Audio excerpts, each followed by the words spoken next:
Social मीडियावर जान्हवी सरना या रिक्रूटरनं नोकरीची एक जाहिरात दिली होती। या जाहिरातीमध्ये मराठी लोकांचं स्वागत नसेल असा उल्लेख करण्यात आला होता। ही जाहिरात सोशल मीडियावर प्रचंड व्हायरल झाली।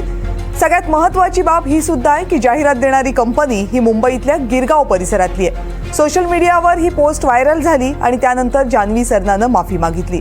नेमकी ही जाहिरात काय होती, हे सगळं प्रकरण काय होतं, या सगळ्या संदर्भात आणखीन माहिती जाणून घेण्यासाठी आमचे प्रतिनिधी सागर कुलकर्णी आत्ता आपल्या सोबत आहेत। सागर, काय झालंय नेमकं या जाहिरातीच्या बाबतीत आणि आत्ता या जाहिरातीचं स्टेटस काय?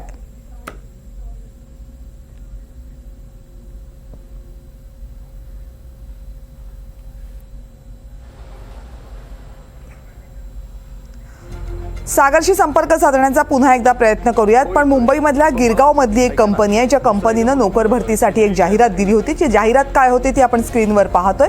मात्र स्पष्टपणे या जाहिरातीमध्ये असं नमूद करण्यात आलं होतं, the Marathi people are not welcome here. Marathi लोकांचं इथे स्वागत नाहीये, याचा अर्थ मराठी उमेदवारांनी या नोकरीसाठी अर्ज करू नये असं या जाहिरातीमध्ये स्पष्ट नमूद करण्यात आलं होतं। त्यामुळे महाराष्ट्रातच मराठी लोकांना नोकरी नाही आहे का असा प्रश्न उपस्थित केला जाऊ लागला। जाहिरात सोशल मीडियावर प्रचंड व्हायरल झाली।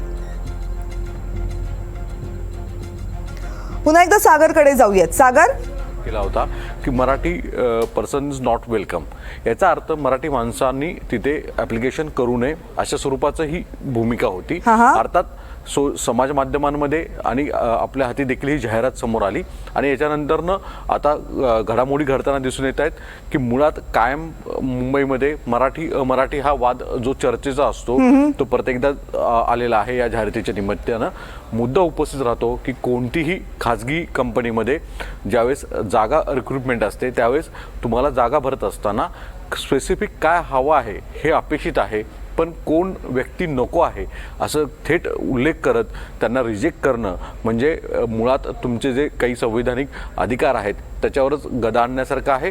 परत एकदा या जाहिरातीच्या निमित्तानं मराठी अमराठी वाद हा राजकारण्यांचा लोकसभेच्या तोंडावर गाजेल याविषयी शंका नाही या, पण जे संबंधित कंपनी होती खाजगी कंपनी ती मुळात गिरगाव इथली आहे रिक्रुटमेंट।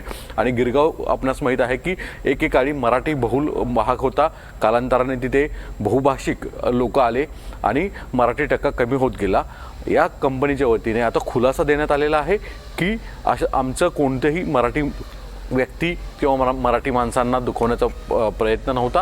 आमच्याकडनं जी माफी मागण्यात येते, पण मुद्दा परत तोच उपस्थित राहतो की एखाद्या खाजगी कंपनीमध्ये जाहिरात HR थ्रू केली जाते आणि त्याच्यामध्ये स्पष्ट उल्लेख असतो की मराठी व्यक्तींचं इथं स्वागत नाही या। याच्यावरून परत एकदा हा वाद निर्माण होताना दिसून येईल। मराठी माणूस आणि अमराठी माणूस, मराठी रोजगार प्रश्न आणि जे बाहेरचे लोक येत आहेत तो मुद्दा, या सगळ्या परिस्थितीमध्ये बरोबर निवडणुकांच्या आहेत आणि या सगळ्या ह्याच्यामध्ये पूर्ण कुठे ना कुठेतरी याला राजकीय रंग सुद्धा दिला जाईल याविषयी शंका नाही। सागर, धन्यवाद तुम्ही दिलेल्या सगळ्या सविस्तर माहितीबद्दल। तर मराठी अमराठी वाद मुंबईमध्ये या बातमीच्या निमित्तानं पुन्हा एकदा उफाळून येण्याची शक्यता आहे।